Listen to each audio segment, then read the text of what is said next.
আসসালামু আলাইকুম রহমতুল্লাহ বারাকাতুহু। দীর্ঘদিন পর সাদামাটা পডকাস্ট আপনাদের সবাইকে আবারও স্বাগতম জানাচ্ছি। আজকে আমার সাথে আছে সাইদ খোকন ভাই। সাইদ খোকন ভাই ইজ এ বিজনেসম্যান এবং মার্কেটিং স্পেশালিস্ট। সো আজকে আমরা সাইদ খোকন ভাইয়ের সাথে নানা বিষয় নিয়ে কথা বলবো। শুরুতে সাইদ খোকন ভাই, কি অবস্থা, কেমন আছেন আপনি?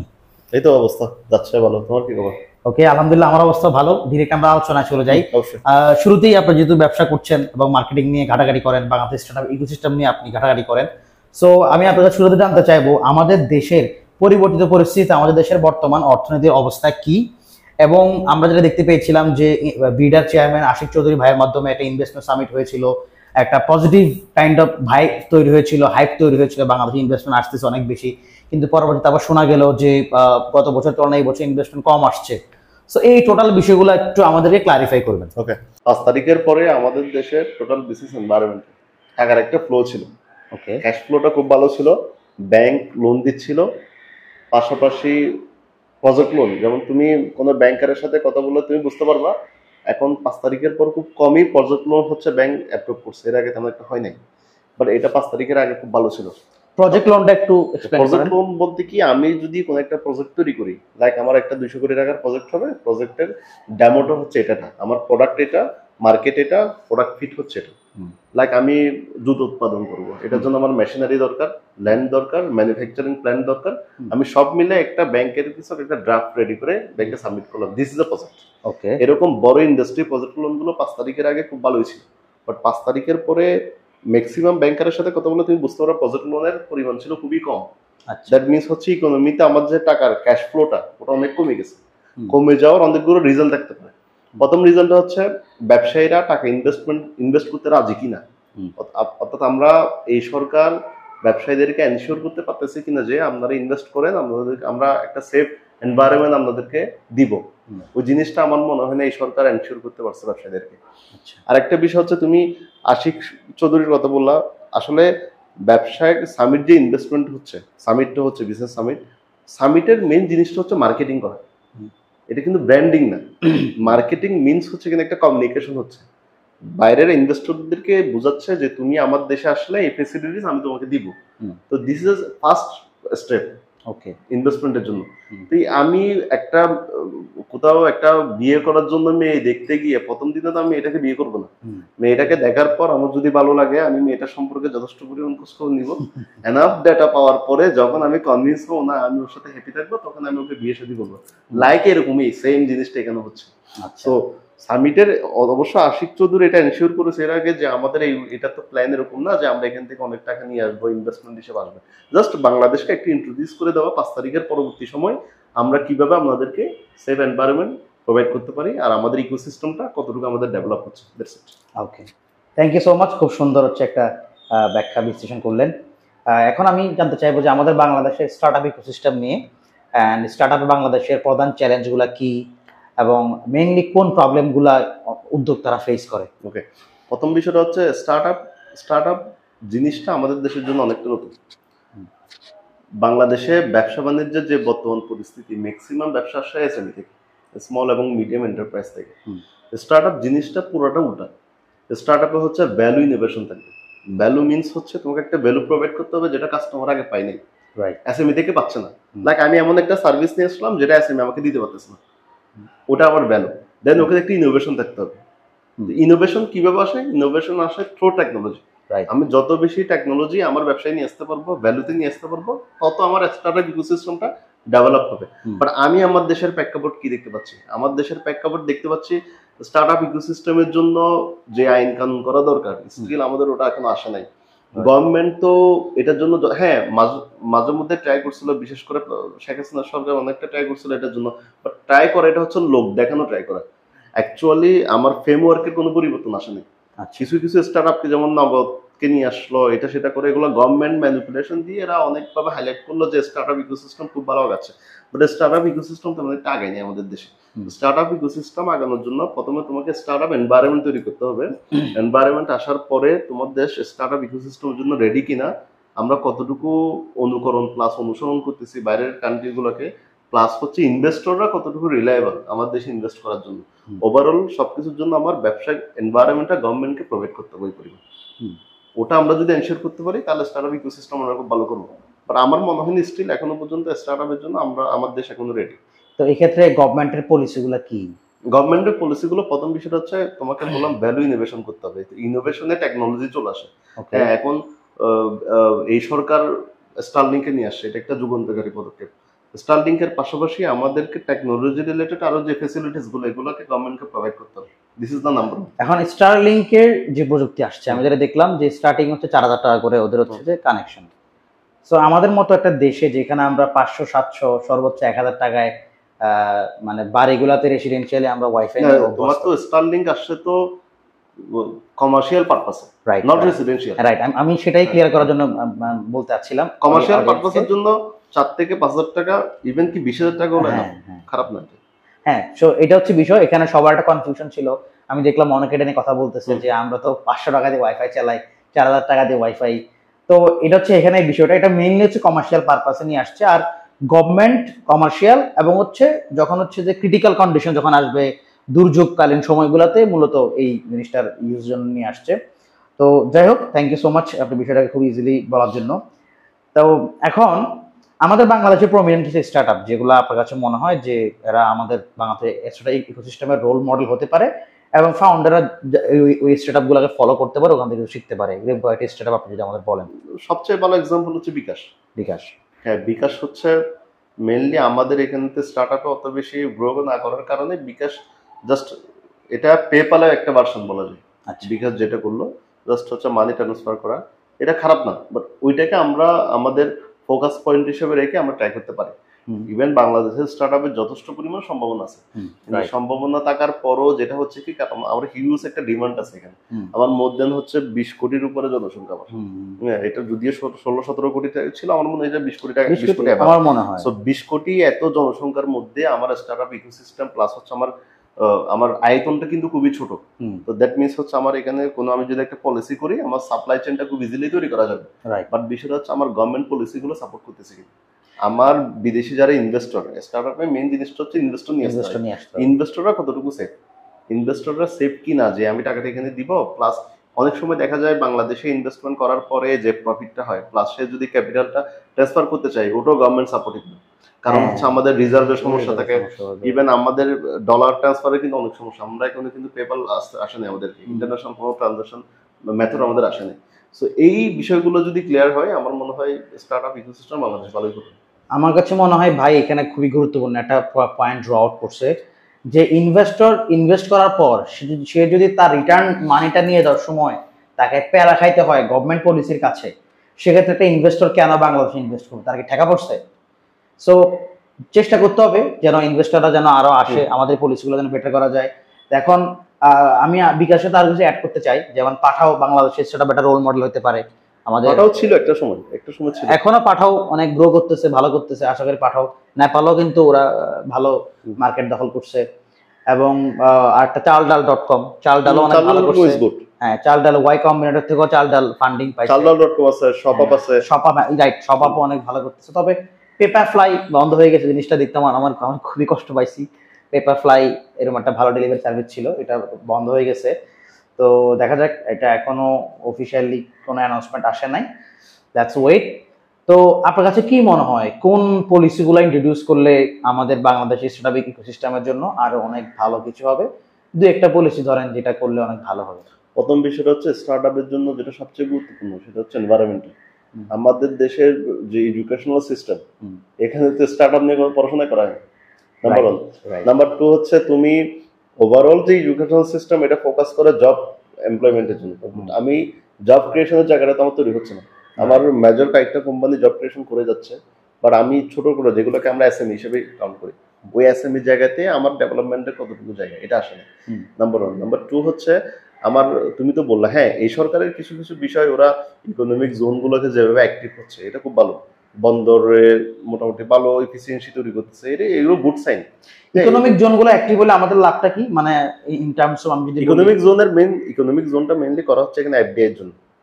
আমার ফরেন ডাইরেক্ট ইনভেস্টমেন্ট যত আসবে, আমার ইকোনমিক জোন, আমার এখানে জব ক্রিয়েশন হবে, প্লাস হচ্ছে আমার জব ক্রিয়েশন হলে আমার ক্যাশ ফ্লোটা মোবিলাইজেশন হবে। ইকোনমিক জোনে কাজটা করে কি? ইকোনমিক জোন মেইনলি বেসিক্যালি তৈরি করা হয়, এখানে হচ্ছে ইকোনমিক জোন অনেক টার্ম আছে, যেগুলো ডোমেস্টিক, ওগুলো ডোমেস্টিক কোম্পানিগুলো একসাথে অ্যালায়েন্সে গিয়ে ওটা তৈরি করে, এবং গভর্নমেন্ট ওখানে সমস্ত ফেসিলিটিস দেয়, লাইক তোমার গ্যাস থেকে শুরু করে ট্রান্সপোর্টেশন, সাপ্লাই চেইন সবকিছু গভর্নমেন্ট এনশিওর করে। আর যেগুলো বিদেশিদের জন্য, বিদেশিরা ওখানে এসে ম্যানুফ্যাকচারিং হাব হিসেবে এগুলো ইউজ করা হয়। যেমন তোমার হচ্ছে আমাদের চিটাগাংয়ের আনোয়ারাতে যেটা হচ্ছে, যেটা আগে থেকে ছিল কোরিয়ান প্রসেসিং জোন, এটা ওরা এখান থেকে বাংলাদেশে ম্যানুফ্যাকচারিং করে ওই প্রোডাক্টটা আরো কোরিয়াতে নিয়ে যাচ্ছে।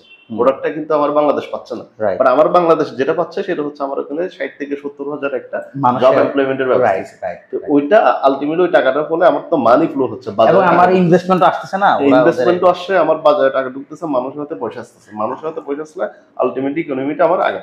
আমার এটার পাশাপাশি তুমি দেখো ওই ইপিজেডের আশেপাশে অনেকগুলো ইন্ডাস্ট্রি অলরেডি তৈরি হয়ে গেছে। আলটিমেটলি এটা হচ্ছে ইকোনমির জন্য ঘুরছে।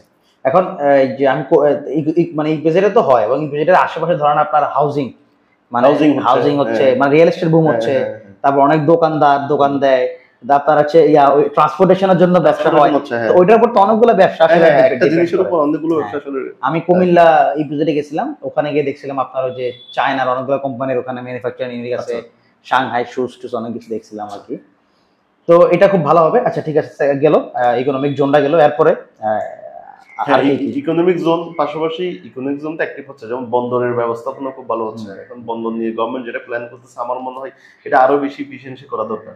এখন এখানে একটা বিষয় চলে আসে, বিদেশিদের হাতে বন্দর কেন দিচ্ছে? বিদেশিদের হাতে বন্দর কেন দিচ্ছে? আমি কিন্তু বিদেশিদের হাতে বন্দর দেওয়ার পক্ষে।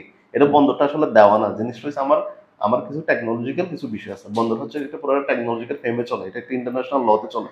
তো ওই লটা যদি আমি আমার জায়গা থেকে যদি ক্যাপাসিটি না হই, এটা এনশিওর করতে না পারি, তাহলে বিদেশি কারো থেকে ওটা হেল্প নেওয়া লাগবে। হ্যাঁ, আমরা যদি ইউজ টু হয়ে যাই, তখন আমরা বিদেশি কোম্পানিগুলোকে বাদ দিলাম। এরকম টার্মস এন্ড কন্ডিশনে বিদেশি কোম্পানিগুলোর সাথে জয়েন্ট ভেঞ্চারে কাজ করার একটা সুযোগ রাখা দরকার আমার মতে। রাখলে যেটা হবে কি, আমার ওই চ্যানেলগুলো অ্যাক্টিভ হবে, ইকোনমিক জোনটা অ্যাক্টিভ হবে। যখন আমার বন্দর এফিসিয়েন্সি প্লাস ইকোনমিক জোন দুইটা অ্যাক্টিভ হবে, তখন আমার এফডিআই এখানে ট্রাই করবো ওরা আসার জন্য, যেহেতু ওরা বিজনেস এনভায়রনমেন্টটা পাচ্ছে। তুমি আজকে চায়না দেখো, সিঙ্গাপুর দেখো, এই দেশগুলো কেন এত ইকোনমিক হাব হিসেবে নিজেদেরকে তৈরি করবে? মেইন জিনিসটা ওটাই, ওরা এনভায়রনমেন্টটা এনশিওর করছে, ওরা ল পলিসি যা আছে গভর্নমেন্ট সবগুলো সাপোর্ট দিয়ে যাচ্ছে, মানুষও তাদের সর্বোচ্চ ক্যাপাসিটিটা দিচ্ছে না, আমরা এখানে একটা হাব হিসেবে এটা তৈরি করি। আলটিমেটলি এটাই। প্লাস আরেকটা বিষয় হচ্ছে পলিটিক্যাল স্টেবিলিটি দরকার। এখন যে সরকারটা আছে এটা আসলে অন্তর্বর্তীকালীন সরকার, ওরা জনগণের ম্যান্ডেট আসা বা নাই। হ্যাঁ, জনগণের ম্যান্ডেট অবশ্যই আছে, নাহলে তো ওরা ক্ষমতা নেই। বাট এটা জনগণের ম্যান্ডেট কতক্ষণ পর্যন্ত? যতক্ষণ পর্যন্ত আমার পাওয়ারটা একটা পলিটিক্যাল গভর্নমেন্টের হাতে যাবে ততক্ষণ পর্যন্ত। এখন আমি যদি লং টার্ম প্ল্যান করি, তা লং টার্ম প্ল্যান করলে আমরা মনে করতেছি এটা ভালো, বাট আমার ওভারঅল পলিটিক্যাল এনভায়রনমেন্টের জন্য এটা ভালো কিনা। হ্যাঁ, এটা যখন আমার পলিটিক্যাল গভর্নমেন্টের দিকে মুভ করবে, তখন বিদেশি ইনভেস্টররা আরো এখানে ইন্টারেস্টেড হবে টাকাটা ইনভেস্ট করার জন্য, কারণ তার দেশে তার সেফটি দরকার।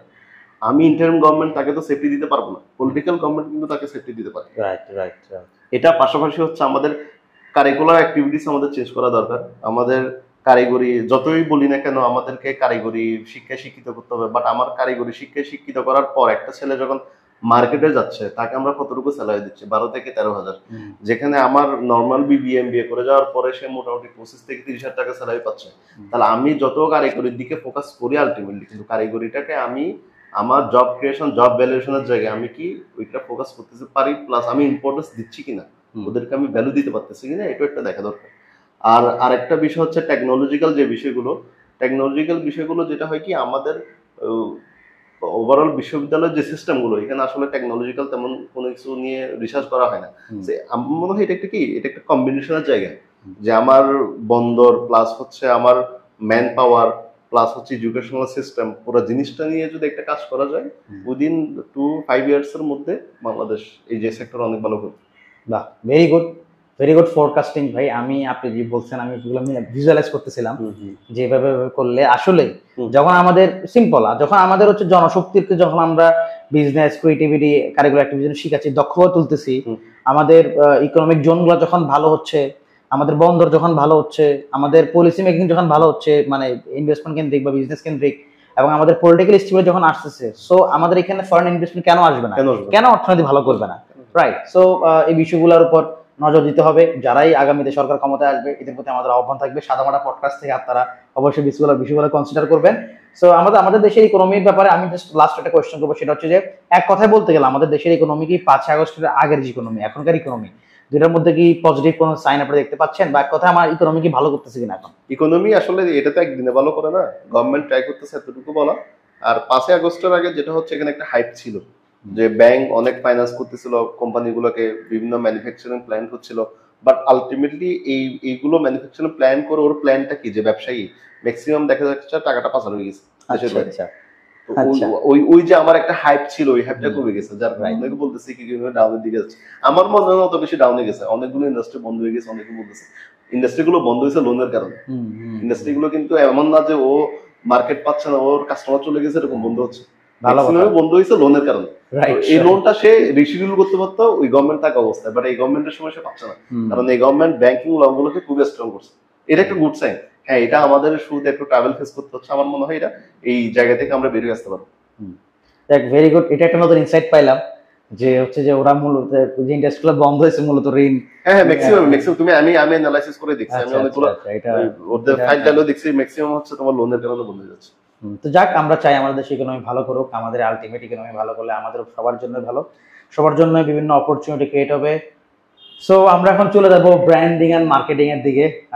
ভাই যেহেতু মার্কেটিং অনেক এক্সপার্ট, শুরুতেই আমার কোয়েশ্চেন হচ্ছে মার্কেটিং এর দিক, যে অ্যাকচুয়ালি একদম easily practically what is marketing and what is branding. Okay, এবং ব্র্যান্ডিং এন্ড মার্কেটিং এর মধ্যে পার্থক্যটা কি? কারণ আমি অনেক সময় দেখি যে মানুষ ব্র্যান্ডিং এন্ড মার্কেটিং গোলাই ফেলে। দেখো, মার্কেটিং হচ্ছে জাস্ট লাইক এ কমিউনিকেশন। আমি তোমার সাথে কমিউনিকেশন করব, কমিউনিকেশনের এমন অনেকগুলো চ্যানেল থাকতে পারে। ইটস লাইক এ টেলিফোন হইতে পারে, অথবা আমি এসএমএস করতে পারি, অথবা স্ন্যাপে তোমার সাথে কানেক্ট করতে পারি, অথবা হোয়াটসঅ্যাপে কানেক্ট করতে পারি, অথবা অন্য কোনো মাধ্যমে চিঠি। একটা সময় চিঠি ছিল, এটা একটা মার্কেটিং ছিল। মার্কেটিং পুরো জিনিসটা জাস্ট লাইক এ কমিউনিকেশন। আর ব্র্যান্ডিং হচ্ছে পুরো জিনিসটা আলাদা, এটা একটা আইডেন্টিটি তৈরি করা, যে ব্যক্তি ফারাবি হিসাবে আমি ব্যক্তি ফারাবির এই গুণের জন্য ফারাবিকে খুব বেশি প্রায়োরিটি দিয়ে আমি চিনতেছি। এটা হচ্ছে পুরোটা ব্র্যান্ডিং। আমার যখন ব্র্যান্ডের একটা ব্র্যান্ডের যখন আলাদা কিছু আইডেন্টিটি তৈরি হয়, তখন মানুষ ওই আইডেন্টিটির উপর বেস করে ব্র্যান্ডটাকে সবসময় প্রমোট করে এবং ওটাকে চুজ করে। মিনস হচ্ছে সে তার প্রমিস মার্কেটিং এ সে যখন কমিউনিকেশন করবে, দেখো ব্র্যান্ডিং মার্কেটিং যেহেতু দুটোই একই জিনিস, একই জিনিস আবার অনেক আলাদা। মার্কেটিং এ সে কিছু প্রমিস করবে যে আমার প্রোডাক্টটার এই কোর বেনিফিট গুলো, কিন্তু মেইনলি তো বেনিফিটটা সে দিবে, বেনিফিটের বিনিময়ে সে তোমার থেকে কি নিবে, টাকাটা নিবে। তো এই বেনিফিটটা আমি আপনাকে এনশিওর করবো, এবং সে সময়ের সাথে সাথে যখন বেনিফিটটা দিয়ে যাচ্ছে কাস্টমারকে, একটা সময় কাস্টমার চিনে যাবে ওই বেনিফিটের জন্য ব্র্যান্ডের সাথে, ওইটা হচ্ছে ব্র্যান্ডিং। এখন আমি যখন চিনে যাব না আমার এই ইনোভেশনের জন্য অথবা এই ফিচার্স এর জন্য ওই ব্র্যান্ডটা লাগবে, তখন দিস ইজ এ ব্র্যান্ড। আর আমি যখন এটা বুঝাবো মানুষকে বিভিন্ন থ্রুতে যে আমি এটা তোমাকে সাপ্লাই দিচ্ছি, এটা সরবরাহ করতেছি, প্লাস হচ্ছে আমার এই আছে, এটাকে বলা হয় মার্কেটিং। এটার অনেকগুলো চ্যানেল থাকতে পারে। আমি যদি আপনাকে বিষয়টা আমার মতো করে বলি, যে ধরেন মার্কেটিং ইজ লাইক আমি এটা রান্না করতেছি, তাই মানুষকে এটা প্রুফ করতেছি যে দেখেন আমার যে ইকুইপমেন্ট গুলো এগুলো সব ভালো ভালো উপাদান আমি ইউজ করতেছি, এখানে আমি হাইজিন মেনটেন করে রান্না করতেছি, আমার খাবারটা মজা। সো এটা আমি মানুষকে প্রমিস করতেছি, কমিউনিকেট করছি মানুষের সাথে। বাট মানুষের মাঝে যখন এই পারসেপশন তৈরি হয়েছে আসলে ফারাবি রান্না মানে এটা অনেক ভালো, এটা খাওয়া যাবে, এটা নির্দ্বিধায় এটা অনেক ভালো, দ্যাট ইজ ব্র্যান্ডিং। তুমি যেটা রান্না করতেছো এবং ওটা দেখাচ্ছ মানুষকে, দিস ইজ দ্য মার্কেটিং। এখন তুমি ওখানে একটা প্রমিস করলা যে আমার প্রোডাক্টটা কিনলে এই বেনিফিট আপনি পাবেন, এবং এই প্রমিসটা তুমি দিনের পর দিন সরবরাহ করে যাচ্ছ, হ্যাঁ, তখন এটা ব্র্যান্ডিং। মানে আমার যখন আমার ব্র্যান্ডের মানুষের পারসেপশন দাঁড়ায় গেছে, আমি রক্ষা করছি, এটা হচ্ছে branding. So very good, very good. It is kind of যে মার্কেটিং হচ্ছে কাইন্ড অফ আমি আমার ব্র্যান্ড ইমেজটাকে কমিউনিকেট করতেছি মানুষের সাথে, আমার স্টোরিটা মানুষের সাথে কমিউনিকেট করতেছি। Very nice, very nice. So এক্ষেত্রে আমি যদি বলি, যেমন আমি যদি নাইকির উদাহরণটা টানি, সো নাইকি তো আজকের যে অবস্থান, যে স্পোর্টসের সেরা বা স্পোর্টস ওয়্যার নাইকির যে বর্তমান যে মার্কেট অবস্থান, সেটা তো একদিনে হয় নাই। হ্যাঁ, তো এই যে লং টাইমে সে যে একটা ইমেজ ক্রিয়েট করছে, পারসেপশন তৈরি করছে তার ব্র্যান্ডের প্রতি মানুষ, that is branding. Say long term যারা স্পোর্টসম্যান ওদেরকে একটা প্রমিস করে যাচ্ছে যে আমার জিনিসটা তুমি যদি ইউজ করো তাহলে তুমি এই বেনিফিট পাবা, তোমার মধ্যে এই কনফিডেন্স হবে। এবং এটা প্রমিস করতে করতে এমন একটা লেভেলে চলে আসছে, এখন স্পোর্টসম্যানরা শুরুতে মানে কোনো প্রোডাক্ট দেখলে বলে এটা নাইকির লাগবে, কারণ হচ্ছে নাইকির প্রোডাক্টটা সাইকোলজিক্যাল গেমটা এভাবে চলে, আমি যদি নাইকির একটা শু যদি ইউজ করি আমার কাজে, তখন ওটা আমার কনফিডেন্সটা বাড়বে। এটা হচ্ছে branding. Wow, wow, nice, very nice. So আমরা এখন এআই এর যুগে বসবাস করতেছি, তো এআই এর যুগে আপনি কি মনে হয় সবচেয়ে এফিশিয়েন্ট মার্কেটিং কি হতে পারে? এফিশিয়েন্ট মার্কেটিং বলতে কি, মার্কেটিং তো টাইম ফ্রেমের সাথে সাথে চেঞ্জ হয়ে গেছে। হ্যাঁ, এখানে দুইটা বিষয়, একটা বিষয় হচ্ছে মার্কেটিং এর তুমি ডেফিনেশন গুলো ফিলিপ করার যে ডেফিনেশন, এখানে শুরুতে একটা ডেফিনেশন ছিল, এখন আরেকটা ডেফিনেশন। শুরুর দিকে ছিল marketing is all about communication, communication ছিল, দেন কমিউনিকেশন ছিল ওখানে বিল্ড ইন রিলেশনশিপ এবং মেনটেন দিস রিলেশনশিপ। প্রথমে রিলেশনশিপ তৈরি করতে বলছে আমাকে। রিলেশনশিপটা আমি কিভাবে তৈরি করবো? রিলেশনশিপটা হচ্ছে আমি মাল্টিওয়েতে কমিউনিকেশন করে আমার যে ভ্যালুটা ওটা সাপ্লাই দিব, রিলেশনশিপ তৈরি হচ্ছে। দেন বলা হচ্ছে মেনটেন করতে হবে রিলেশনশিপটা। মেনটেন যখন করবো তখন অনেকগুলো বিষয় নিয়ে তাকে আমাকে মেনটেন করতে হচ্ছে, নার্সিং করতে হবে, তাকে বিভিন্ন বিষয়গুলো নিয়ে অ্যাডভাইস দিতে হবে, এটাকে মেনটেন দিস রিলেশনশিপ বলে। বাট এটা একটা ফ্রেজ, বাট এখন তো নতুন লেভেলে চলে আসছে, এখন এ আসছে, ডিজিটাল মার্কেটিং আসছে। ডিজিটাল মার্কেটিং যদি আমাদের দেশের জন্য অনেক নতুন, বাট এটা অনেক পুরাতন একটা জিনিস। বাট এআই আসার পরে যে বিষয়গুলো হয়েছে কি, এখন প্যারামিটার গুলো ইজিলি অ্যানালাইসিস করা যায়। আমি কতটুকু এফিসিয়েন্সি পাচ্ছি, প্লাস আমার সোশ্যাল মিডিয়া থেকে আমার কি পরিমাণ কেপিআই আসতেছে, এগুলো খুব ইজিলি কানেক্ট করা যায়। সো ওভারঅল চিন্তা ভাবনা করতে গেলে মার্কেটিং এর জায়গা আছে, বাট মার্কেটিং এর অ্যাপ্রোচ প্লাস হচ্ছে স্ট্র্যাটেজিগুলো সমস্যার সাথে চেঞ্জ হয়েছে। এখন এই পরিবর্তিত সময়ে আমি যদি ধরুন আমার একটা প্রোডাক্টকে মার্কেটিং করতে চাই, আমার কোন ওয়েতে আগানো উচিত? এখন ফার্স্ট অফ অল বেশিটা দেখতে হবে তোমার প্রোডাক্টটা কি, নেচার অফ প্রোডাক্ট। ধরুন আমি একটা কোর্স সেল করতে যাচ্ছি অনলাইনে। না, কোর্সের আমি একটু তোমাকে জিনিসটা শেয়ার করি। কোন একটা বিষয় যখন আমরা মার্কেটিং এ নিয়ে আসবো, প্রথম আমার নেচার অফ প্রোডাক্টটাকে দেখতে হবে। এই নেচার অফ প্রোডাক্টের সাথে আমার টার্গেট কাস্টমার কারা। আমি লাইক উদাহরণ দিয়ে, আমি একটা রিয়েল এস্টেট ব্যবসায়ী, তুমি হচ্ছে কোর্স সেল করবা। তো কোর্স সেলিং এর যে জিনিসটা, এটা সবচেয়ে বেশি ইন্টারাকশন হচ্ছে আমার ক্লাস 4-5 মানে যারা স্টুডেন্ট, হ্যাঁ ইন্টারমিডিয়েট, এই প্রেজে যারা আছে স্টুডেন্ট, ওদের সাথে। এখন ওদের সাথে কমিউনিকেশন করার সবচেয়ে বেটার থ্রু গুলো হচ্ছে আমার, হয় আমাকে তোমার সামাজিক যোগাযোগ মাধ্যমগুলোতে অ্যাক্টিভ হইতে হবে, ইনস্টাতে অ্যাক্টিভ হইতে হবে, না হয় আর একটা বিষয় এখন আছে, সেটা হচ্ছে তোমার টিকটকে। এখন টিকটক কিন্তু খুব ভালো একটা মাধ্যম মার্কেটিং এর জন্য।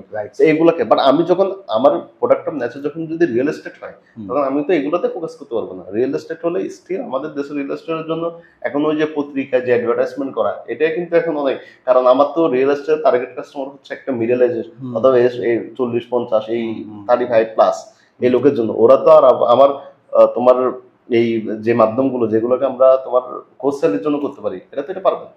ওরা সবসময় ফোকাস থাকে পত্রিকাগুলো কি করে, পডকাস্টিং গুলো কি হচ্ছে, প্লাস ফাইন্যান্সিয়াল অ্যাডভাইজাররা কি বলে, ফাইন্যান্সিয়াল অ্যাডভাইজারদের থেকে ওই কোম্পানির পক্ষে কোনো সাপোর্ট আছে কিনা, এগুলো সবচেয়ে বেশি দেখতে হবে। হ্যাঁ, এটা ঠিক আছে। তারপরে আমি দেখছি যে আপনার এখন আবার ওই ডিজিটাল মার্কেটিংও করে, মানে সোশ্যাল মিডিয়াতে ডিজিটাল মার্কেটিং করে, লিড কালেকশন। ডিজিটাল মার্কেটিং হচ্ছে ওটা জাস্ট লাইক এ কমিউনিকেশন। কমিউনিকেশনটা আমি বিভিন্ন ওয়েতে করতে পারি, পত্রিকা দিতে, নিউজ দিতে পারি, সামাজিক মাধ্যমগুলোতে দিতে পারি, বাট আমার হচ্ছে ইন্টারেকশন কোথায় বেশি, ওটা আমাকে ফোকাস করতে হবে। Got it. সো আমি একটা প্রোডাক্ট ফেসবুকে সেল করতে গেলে কোন ওয়েতে আমাকে মার্কেটিং করতে হবে? আচ্ছা, প্রথমত হচ্ছে আমরা যখন কোন একটা প্রোডাক্ট মার্কেটে নিয়ে আসি, প্রোডাক্টের অনেকগুলো স্টেজ আছে, ডিফারেন্সিয়েট আমার স্টেপ আছে। প্রথমত হচ্ছে আমরা ম্যাক্সিমাম যেটা করে কি, প্রোডাক্টটা সেল করার জন্য বলে দিয়েছে যে আমি হচ্ছে অমুক, এটা আমার ব্র্যান্ডের নাম, আমি এটা সেল করবো, আপনাদের এটা কিনেন। ভাই, আমি একটা স্ট্রেঞ্জার লোক থেকে কেন প্রোডাক্টটা কিনবো? হ্যাঁ, আমার তো এখানে টাকা দিয়ে তো কিনে তো কোনো মানে নেই। প্রথম বিষয় হচ্ছে তুমি যে প্রোডাক্টটা মার্কেটে সেল করবা, ওই প্রোডাক্ট রিলেটেড এটার বেনিফিটটা কি, এটা দিয়ে কাস্টমারকে আগে তৈরি করতে হবে, অ্যাওয়ারনেস তৈরি করতে হবে কাস্টমারকে, যে এই কাস্টমারটা কেন এই প্রোডাক্টটা নিবে। তোমার এখানে প্রোডাক্ট সেল করার জন্য কোনো শুরুর দিকে নিয়ে কোনো বলা দরকার নেই যে আমি এই প্রোডাক্টটা সেল করবো, এটা আপনি কিনেন। Just make a awareness in ফেসবুকে তুমি যখন অ্যাওয়ারনেস তৈরি করবা, তখন কাস্টমার হচ্ছে ইন্টারেস্ট ফিল হবে তোমার প্রোডাক্টের উপর। তখন ওরা বিভিন্ন বিষয় নিয়ে রিসার্চ করবে যে তোমার এই যে প্রোডাক্টটা বললা, এটার বেনিফিটটা তুমি যে এটা বললা, আসলে কি এটা ঠিক কিনা। দেন সে যখন তোমার ইন্টারেস্ট ফিল করবে, দেন তার মধ্যে একটা ডিজায়ার আসবে, মানে ওই জিনিসটা নেওয়ার একটা আগ্রহ তৈরি হবে। আগ্রহ তৈরি হওয়ার পরে সে অ্যাকশনে যাবে, অ্যাকশন যখন যাবে, সে তোমার এখানে এসে অর্ডার করবে। সো এটাকে বলা হয় AIDA, awareness, interest, desire, action. এই চারটা ফ্রেজে যখন আমি একটা অ্যাড ক্যাম্পেইন রান করব, তখন আমার প্রোডাক্টটা ইজিলি কাস্টমার কিনবে। আমরা ইনিশিয়ালি যেটা করি, ফেসবুকে শুরুতেই বলে দিই এটা আমার প্রোডাক্ট, এটা আপনি কিনেন। এটা কেউ কিনবে না। হ্যাঁ, এটা হয়তো 1%-2% কিনতে পারে, এই জন্য আমাদের কনভার্সন রেট খুবই কম, কাস্টমার রিটেনশনও কম, আমার পার ক্যাপিটাতে যেটা হয় কি কস্ট অনেক বেশি হয়, সিপিসিটা অনেক বেশি হয়। সো এই বিষয়গুলো যদি আমি ফোকাস করি, আমার একটা প্রোডাক্ট আছে, এই প্রোডাক্ট আমি অ্যাওয়ারনেস তৈরি করবো, অ্যাওয়ারনেস তৈরি করার পর কাস্টমাররা নিজের থেকে ওরা একটা ইন্টারেস্ট ফিল করবে। যখন সে একটা ইন্টারেস্ট ফিল করবে, তার মধ্যে একটা অ্যাকশন ডিজায়ার হবে না আমি প্রোডাক্টটা তাহলে আমার নেওয়া দরকার, তখন সে তোমার থেকে হোক অথবা অন্য কোনো ব্র্যান্ড থেকে হোক প্রোডাক্টটা সে কিনবে। আপনার কেনার পরে তুমি যখন আপনার সেল সার্ভিস গুলোকে দিবা, দেন সে তোমার সাথে রয়্যাল কাস্টমারের একটা কনভার্ট হওয়ার সম্বন্ধ খুব হাই। রয়্যাল কাস্টমার হওয়ার পরে সে অন্যান্য মানুষকে বলবো, যেটাকে আমরা বলি ওয়ার্ড অফ মাউথ, যে অমুক ব্র্যান্ড থেকে প্রোডাক্ট আপনি কিনতে পারেন, তখন রেফার করবে সে। এভাবে করে করে আসলে ব্র্যান্ডিংটা বিল্ড আপ করতে হয়। রাইট, একদিন হবে না, সময় লাগবে, সময় লাগবে। আর ব্যবসা কোনো শর্ট টাইম গেম না, ব্যবসা আপনাকে লং টাইম চিন্তা করে আসতে হবে। আর একটা কোয়েশ্চেন, সেটা হচ্ছে যে একটা প্রোডাক্ট সম্পর্কে বা সার্ভিস সম্পর্কে মানুষকে যদি আমি কতবার অ্যাওয়ারনেস দেখাইলে, কতবার তার সামনে একটা গেলে একটা পসিবিলিটি তৈরি হয় সে অ্যাকশন নেওয়ার? এটা অ্যাকশন নেওয়ার জন্য 6 থেকে 7 বার বলে, হ্যাঁ একটা সিস্টেম আছে যে একটা অ্যাড 6 থেকে 7 বার দেখার পর তার মধ্যে একটা ইন্টারেস্ট ফিল হয় না, আমি এটা সম্পর্কে একটু জানাশোনা করি, রিসার্চ করি, এই ব্র্যান্ড সম্পর্কে আমরা জানি। সো ওইটুকু পরিমাণ তোমাকে ইফোর্টটা দিতে হবে initially. Right right, okay, thank you so much এত ক্লিয়ারলি কথাটা বলার জন্য। আচ্ছা, এখন একটা বিষয় যে আমাদের বাংলাদেশের এসএমই টোটাল অবস্থাটা কি, এবং ইন মোস্ট কেসেস এসএমই গুলা কেন ভালো করতে পারতেছে না? আচ্ছা, ইনিশিয়ালি যেটা হয় কি, এটা আমার শুরুর দিকে যখন আমরা বিজনেস এনভায়রনমেন্ট নিয়ে বলতেছিলাম, তখন আসলে এই কোশ্চেনটা করা দরকার ছিল। যাই হোক, এসএমই জিনিসটা মানে এটা খুব বৃহত্তর আকারে আমাদের চিন্তা ভাবনা করতে হয়। বাংলাদেশে ম্যাক্সিমাম হচ্ছে এসএমই। আমরা বড় শিল্প গ্রুপ কয়টা আছে? খুবই কম, খুবই কম। আমার যখন ছোটখাটো দোকান থেকে শুরু করে ক্ষুদ্র যে ইন্ডাস্ট্রি গুলো, হ্যাঁ, যেগুলো প্রসেস ফুড তৈরি করে, এগুলো সবগুলো কিন্তু এসএমই এর মধ্যে অন্তর্ভুক্ত। আমাদের দেশের মেইন সমস্যা রয়েছে কি, যেমন আকিজ গ্রুপ, বসুন্ধরা গ্রুপ, এরাও দেখি এসএমই এর কাজটা করে।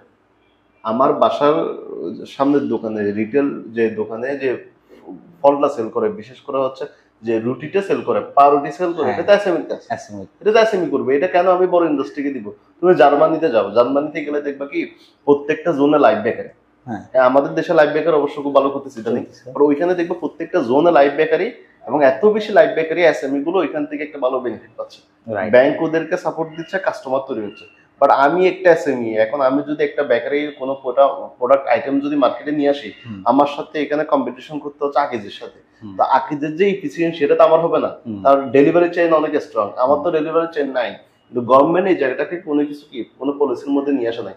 আমার মতে এই জিনিসটা আগে এনশিওর করতে হবে, আমি এসএমই গুলোকে কিভাবে দিব, আর বড় কোম্পানিগুলো কোন কোন সেক্টরে ব্যবসা করবে, এটা আগে আমাকে ফাইনাল করতে হবে। দেন এখন তুমি বলতে পারো যে কোম্পানিগুলো কি গভর্নমেন্টের কথা শুনবে? শোনার অনেকগুলো স্কোপ আছে, কেন শুনবে না? সে যদি বলে যে এসএমই প্রোডাক্ট কিন্তু একটা খাত আছে, এই যে প্রোডাক্টগুলো হচ্ছে এসএমই, তুমি ওইটার উপর যদি একটা ট্যাক্স আরোপ করো, যে বড় কোম্পানি গুলো যদি এই প্রোডাক্টটা যদি মার্কেটে নিয়ে আসে, তাহলে তার থেকে ধরো 50% 15% আমরা ব্যাট নিচ্ছি। হ্যাঁ, আমি সেম জিনিসটা আমি যদি এসএমই কে দিই, তাহলে 5%, তাহলে 5% আর 15, এখানে তো 10% পার্থক্য হয়ে যাচ্ছে। তখন সে মার্কেটে যখন যাবে, তার প্রোডাক্টের প্রাইসটা হবে হাই, তখন এসএমই কি করবে, এই প্রোডাক্টটা লো প্রাইসে কাস্টমার কভার করতে পারবে। লো প্রাইসে যখন কাস্টমার কভার করবে, কাস্টমার বেনিফিটটা পেলে ওইখান থেকে অবশ্যই কিনবে। সো আমার মনে হয় গভর্নমেন্টকে এসএমই প্লাস হচ্ছে বড় কোম্পানিগুলোর মধ্যে যে একটা পার্থক্য, এই জিনিসটা কমাইতে হবে, এবং কোন কোন প্রোডাক্টগুলো এসএমই এর মধ্যে দেওয়া দরকার এটা আগে এনশিওর করতে হবে। এটা যদি এনশিওর করা যায়, আমাদের দেশের এসএমই বাঁচবে, এবং ব্যবসা এনভায়রনমেন্ট প্লাস হচ্ছে এখানে এন্টারপ্রেনার আরো বেশি আনবে। এখন এখানে তাহলে একটা কোশ্চেন আসে, আপনি যদি এসএমই যে সেক্টরগুলো আছে সেগুলো যদি আপনি বড় কর্পোরেশনকে যাইতে না দেন, তাহলে এটা ব্যবসায় যে মানে আমাদের যেহেতু মিশ্র ইকোনমি এবং ক্যাপিটালিস্ট ইকোনমি আমরা ফলো করি মেইনলি, সো সেই হিসাবে তাহলে এটা তাদেরকে সীমাবদ্ধ করে দেওয়া হচ্ছে না? এটা তো কোনো সীমাবদ্ধতা না। তুমি হচ্ছে বড় কোম্পানিগুলো, তোমার ক্যাপাসিটি বেশি, তুমি প্রজেক্ট তৈরি করতে পারবা, তুমি ম্যানুফ্যাকচারিং হাব তোমার বেশি। দ্যাট মিন্স কি, তুমি বড় যে শিল্পগুলো ওগুলোর দিকে তুমি ফোকাস করো, হ্যাঁ, তুমি ম্যানুফ্যাকচারিং এ ফোকাস করো। তুমি কেন আমার ছোট একটা কলম উৎপাদন করো, ওটাও কিন্তু ফ্রেশ করতেছে। তো একটা ছোট একটা কলম, এটা তো এসএমই হওয়ার কথা, এটা কিন্তু এখানে ফ্রেশ কেন করবে? তো ফ্রেশ যখন এখানে মেশিনারি ইন্ট্রোডিউস করতেছে, এটা যখন মার্কেটে সাপ্লাই দিচ্ছে, আমার সাথে ওটা তো এসএমই পারবে না। এসএমই লাইক নাটোর একটা গ্রামে একটা মহিলা ছোট কলম উৎপাদন করে, তো সে কি আমার সাপ্লাই চেনের সাথে পারবে? না, পারবে না। তো আমার এটা তুমি উন্নত প্রত্যেকটা দেশে এরকমই আছে, এসএমই কে সম্পূর্ণ আলাদা করে বড় ইন্ডাস্ট্রি থেকে। বাট আমার দেশে মানে সিস্টেমেটিক এমন ভাবে এটা তৈরি হলো যে বড় কোম্পানিগুলো সব ব্যবসা ওরাই করবে। তো বড় কোম্পানি যদি সব ব্যবসা যদি ওরাই করে, আমার ছোট ছোট এন্টারপ্রেনাররা কি করবে? এই জায়গাটাতে আমরা রাখিনি আলটিমেটলি, যার কারণে ফল হচ্ছে, যার কারণে যারা ছোট উদ্যোক্তা ওরা ম্যাক্সিমাম জায়গায় সমস্যায় পড়তেছে এবং ওরা লসই যাচ্ছে। আর বড় কোম্পানিগুলো দিন দিন শাইন করে যাচ্ছে, কারণ ব্যাংক বড় কোম্পানিগুলোর পক্ষে। ব্যাংক তো ওকে টাকা দিবে, ব্যাংক কাকে টাকা দেয়? যার টাকা আছে টাকা দিচ্ছে। তো আমি ছোট কোম্পানি, ছোট যারা উদ্যোক্তা, তো টাকা নেই, আর ব্যাংক ওদের তো তেমন সাপোর্টিভ হচ্ছে না, গভর্নমেন্ট রুলসও তার পক্ষে না, তাহলে সে কিভাবে মার্কেটিং ইন্ট্রোডিউস করবে নিজে? আমার মনে হয় এই জিনিসটা খুব হাইলি ফোকাস করা দরকার।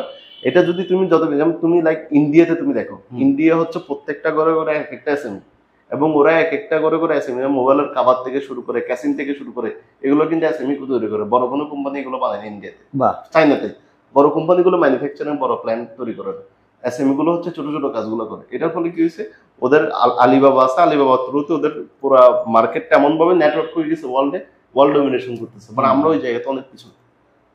আমার কথা হচ্ছে ভাই, আসলে যদি ক্ষুদ্র এবং মাঝারি উদ্যোক্তারা না বাঁচে, দেশের অর্থনীতি বাঁচবে না।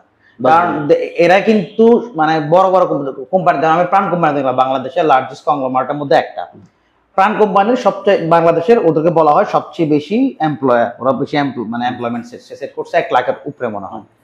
তো আপনি চিন্তা করেন যে প্রাণ কোম্পানির মতো এত বড়টা জায়ান্ট কোম্পানি মাত্র 1 লাখ কর্মসংস্থান করছে আমাদের 20 কোটি মানুষ। কিন্তু এসএমই গুলা তো সব জায়গায় এসএমই, তো এসএমইর মাধ্যমে অনেক মানুষের কর্মসংস্থান কিন্তু হচ্ছে, এবং এসএমইর উপর অনেকগুলো ফ্যামিলি ডিপেন্ডেন্ট হচ্ছে।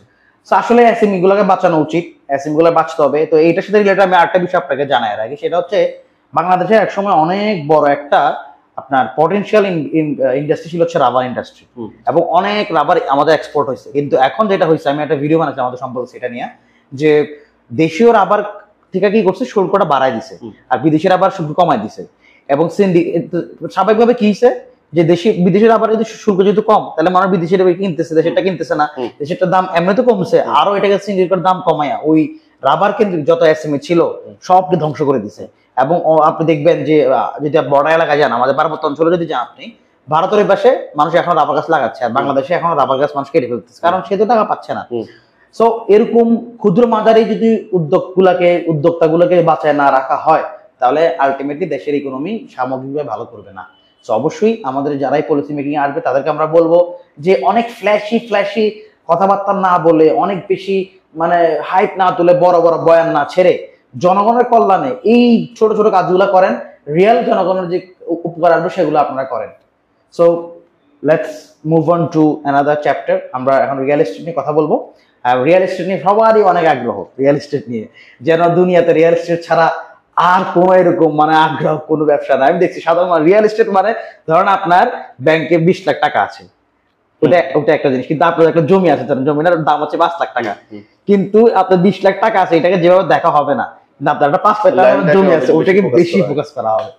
রিয়েল এস্টেটে আমরা একটা কথা বলি, রিয়েল এস্টেটে আমার তো আমাদের দেশের রিয়েল এস্টেটের কি অবস্থা, আমার এটা নিয়ে রিয়েল এস্টেট নিয়ে আমার কিছু জানাশোনা হয়েছে রিসেন্টলি, যে কয়েকটা ফার্মের সাথে কাজ করতে গিয়ে এমন মূলত এই জিনিসটা আমি আগে এটা বুঝতাম না।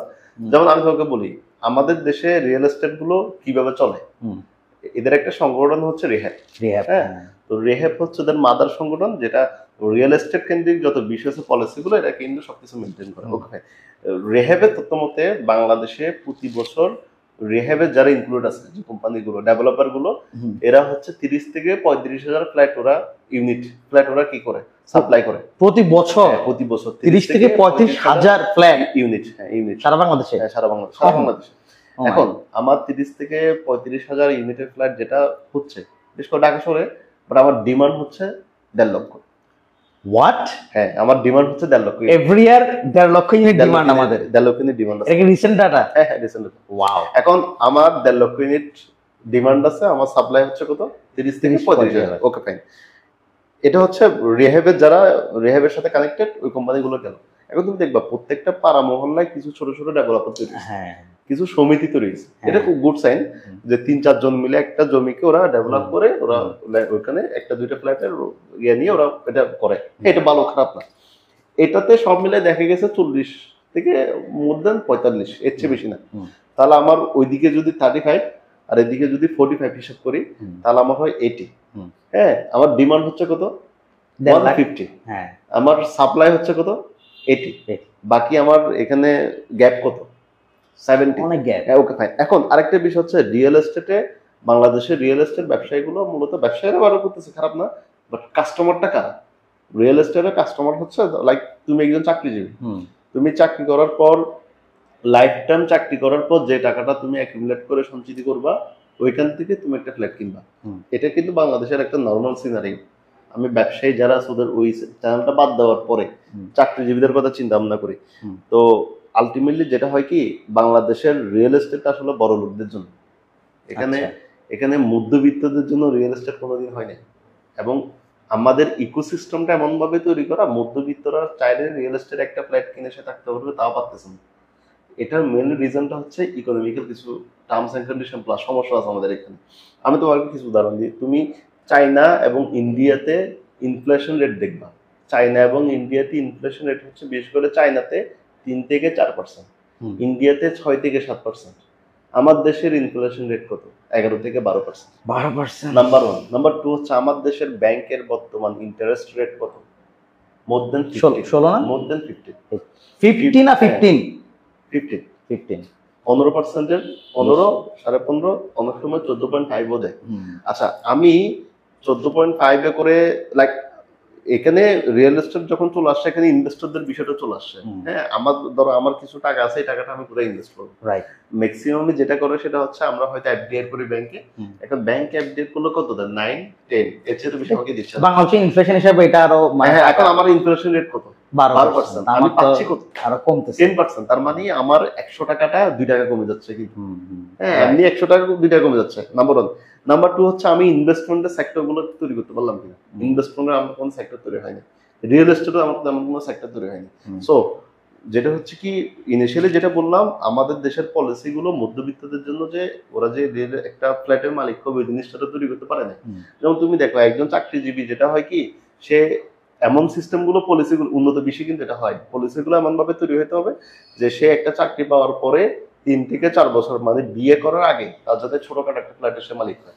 এবং ওই ফ্ল্যাট হইতে পারে, ধরো ইনিশিয়ালি যখন ছোট ফ্যামিলি থাকে 900 থেকে 1000 স্কোয়ার ফিটের মধ্যে শেয়ার করতে পারে। বাট 900 থেকে 1000 স্কোয়ার ফিটের মধ্যে যে ফ্ল্যাট গুলো তৈরি হয়, এগুলো প্রাইস কেমন? এগুলো প্রাইসের সাথে তার স্যালারির সাথে আমার কানেকশন হচ্ছে কিনা? হচ্ছে না। কেন হচ্ছে না? কারণ হচ্ছে আমার ব্যাংক ইন্টারেস্ট অনেক হাই। ধরো আমি যদি একটা স্টার্টআপ ইকোসিস্টেম তৈরি করি, আমি এটা নিয়ে অনেক চিন্তা ভাবনা করলাম যে আমরা মধ্যবিত্তদের নিয়ে কাজ করবো এবং মধ্যবিত্তদের আমাকে ফ্ল্যাট দিব, খুব কম খরচে ফ্ল্যাট দিব। পরে দেখলাম আমার তো ব্যাংক ইন্টারেস্ট অনেক বেশি। আমি ব্যাংক ইন্টারেস্ট এত হাই হওয়ার কারণে আমি টাকাটা ব্যাংক থেকে লোন নিয়ে যদি আমি দিই, তারপরে তো আমি এটা ক্যাপাসিটি তৈরি করতে পারবো না। কারণ আপনি তো ওর থেকে ইনস্টলমেন্ট টাকাটা নেবেন, ইনস্টলমেন্ট প্রথমত আপনার ব্যাংকের 16% এনশিওর করতে হবে। এরপর আপনার কত এক্সপেন্স আছে, খরচ আছে, ওইটার আবার হচ্ছে যে আপনার ইন্টারেস্ট হিসাব করতে হবে, তারপরে যা প্রফিট করতে হবে। ইকোনমিকের জন্য যেটা গুড সাইন হচ্ছে, আমার ইনফ্লেশন রেটটা কমাইতে হবে, এটা 6-7 এর মধ্যে আনতে হবে। আমার যখন ইনফ্লেশন রেট 6-7 এর মধ্যে আনবে, তখন দেখবা মধ্যবিত্তরা এই বাংলাদেশে অনেক কিছু করতে পারবে, বিশেষ করে ঢাকা শহরে। ফ্ল্যাটে আমি যে জাস্ট একটা ইন্ডাস্ট্রির কথা বললাম, ডেভেলপমেন্ট সেক্টর, আরো অনেকগুলো সেক্টর আছে যেখানে ওরা ভালো করতে পারবে। ওয়াও, অনেক কিছু জানলাম। And thank you so much Saeed ভাই। আমরা একদম শেষের দিকে চলে আসছি, আমরা শেষ করে দিব। সো বিফোর উই ফিনিশ, আমি যে প্রশ্নটা দুইটা প্রশ্ন সবাইকে করি। প্রথমত হচ্ছে, আফটার 5 ইয়ার্স সাইদ খোকন নিজেকে কোন জায়গায় দেখতে চায়? প্রথম বিষয় হচ্ছে কোন জায়গায় দেখতে চাওয়ার জায়গাটা হচ্ছে, আমি একটা ভ্যালু তৈরি করতে চাই। আমি যেহেতু ব্যবসা বাণিজ্যের সাথে আছি আজকে 3 বছর ধরে, হ্যাঁ আমার নিজের অনেক ব্যর্থতার জায়গা আছে। আমরা 3-4টা বেঞ্চের আমরা অনেক খুব বাজেভাবে আমাদের ফেল আসছে, বাট এখান থেকে যে এক্সপিরিয়েন্সটা আমার হয়েছে, এটা আমার কোটি টাকা দিয়ে পাবো না। নাম্বার 1। নাম্বার 2 হচ্ছে, আমি আসলে গতানুগতিক যে ব্যবসায়িক সিস্টেম, ওখান থেকে বের হয়ে মানুষের জন্য কি কিছু করা যায় কিনা, ভ্যালু দেওয়া যায় কিনা, ওই বিষয় নিয়ে চিন্তা ভাবনা করতেছি। দেখা যাক কি হয়, দোয়া রাখো, বাকিটা আল্লাহর উপর। আল্লাহ ভরসা, ইনশাআল্লাহ হবে। এখন হচ্ছে যে লাস্ট কোয়েশ্চেন, আমাকে এবং আমাদের যে বিজনেসগুলো আপনি জানেন, সো আমার জন্য আপনার 2টা পরামর্শ। না, তুমি যেটা করবা বা যেটা করতেছো সেটা ভালোই, খারাপ না। অ্যাগ্রো বেসড বিভিন্ন বিষয়গুলোকে নিয়ে এবং হচ্ছে তোমার যে খাবারগুলো, এগুলো নিয়ে তুমি মার্কেটিং করতেছো, এগুলো খুবই ভালো জিনিস, অ্যাপ্রিশিয়েট করার মতো। কারণ হচ্ছে অর্গানিক ফুডের একটা খুব ভালো ডিমান্ড আছে এবং সামনে আমাদের খুব ভালো ডিমান্ড হবে। সো এটা তোমার জন্য যে পরামর্শ, যেটা আমি ফেস করতেছি ইদানিং, আমি তো এখনো তেমন একটা ভালো ব্যবসায়ী হইতে পারি নাই, আমি এখন স্ট্রাগল করে যাচ্ছি। স্ট্রাগল পিরিয়ডে যে জিনিসটা আমাদের জন্য সবচেয়ে বেশি গুরুত্বপূর্ণ আমি মনে করি, সেটা হচ্ছে ধৈর্য রাখতে হবে আর হচ্ছে ট্রাই করতে হবে। আমাদের অনেক ব্যর্থতার জায়গা আছে, থাকবে, সামনে অনেক জায়গা আসবে, কিন্তু আমরা মনে করি এই জায়গাটা যত বেশি আমরা ধৈর্য দিয়ে ধরে আগাইতে পারবো, চিন্তা ভাবনা করে, তত হয়তো আমরা সাইন করতে পারবো। এই সেম অ্যাডভাইসটা তোমার জন্য, এটা আমাকেও আমার বড় ভাইরা দেয় ধৈর্য রাখতে হবে, আর হচ্ছে হাল ছাড়া যাবে না। এই দুটো জিনিস খুবই গুরুত্বপূর্ণ। তোমার কাছে জিনিসটা বলবো। Thank you so much Saeed Toofan ভাই আমাদের শোতে আসার জন্য। আপনাকে ফিউচার আরো নিয়ে আসবো। এন্ড আমাদের অডিয়েন্সের জন্য যে রিয়েল এস্টেট দিয়ে জন্য কথা হচ্ছে, সো এখানে আমি একটা কথা বলে শেষ করছি। এটা হচ্ছে কি, বেশিরভাগ মানুষই ইনভেস্টমেন্টের জন্য যখন কথা আসে আপনারা ফ্ল্যাটকে বেছে নেন অ্যাজ এন ইনভেস্টমেন্ট। সো যদি আপনি নিজের জন্য একটা বাড়ি করতে চান, নিজের একটা বাড়ি, নিজের ফ্ল্যাট থাকবেন, আপনার আবেগের জায়গা, সেটা ভিন্ন জিনিস। বাট আপনি যখন ইনভেস্টমেন্ট পারপাসে ফ্ল্যাট কিনতে যাবেন, তখন আপনাকে অনেক চিন্তা ভাবনা করে ডিসিশন নিতে হবে। কারণ এক কথায় বলতে গেলে ইনভেস্টমেন্ট পারপাসে ফ্ল্যাট কিনা এটা কখনোই ওয়াইজ ডিসিশন না। এবং কেন এটা ওয়াইজ ডিসিশন সেটা নিয়ে আমরা পরবর্তী আলোচনা করবো। শুধু একটা হিন্টস দিয়ে রাখলাম, যেহেতু আলোচনা হচ্ছে সেটা নিয়ে কথা বললাম। সো আবার দেখা হবে। সবাই সাবস্ক্রাইব টু সম্পদ এক্স। আমরা চেষ্টা করবো সবসময় বিজনেস রিলেটেড ডিসকাশন নিয়ে আসতে, পডকাস্ট নিয়ে আসতে, যেখান থেকে যারা ফিউচারে বিজনেস করবেন তারা অনেক উপকৃত হবেন, অনেক কিছু শিখতে পারবেন, জানতে পারবেন। বর্তমানে যারা ব্যবসা করছেন তারা জানতে পারবেন, এবং যারা বিজনেস সচেতন তারা অনেক কিছু জানতে পারবেন। সবাই ভালো থাকবেন, সুস্থ থাকবেন। আসসালামু আলাইকুম রহমতুল্লাহ।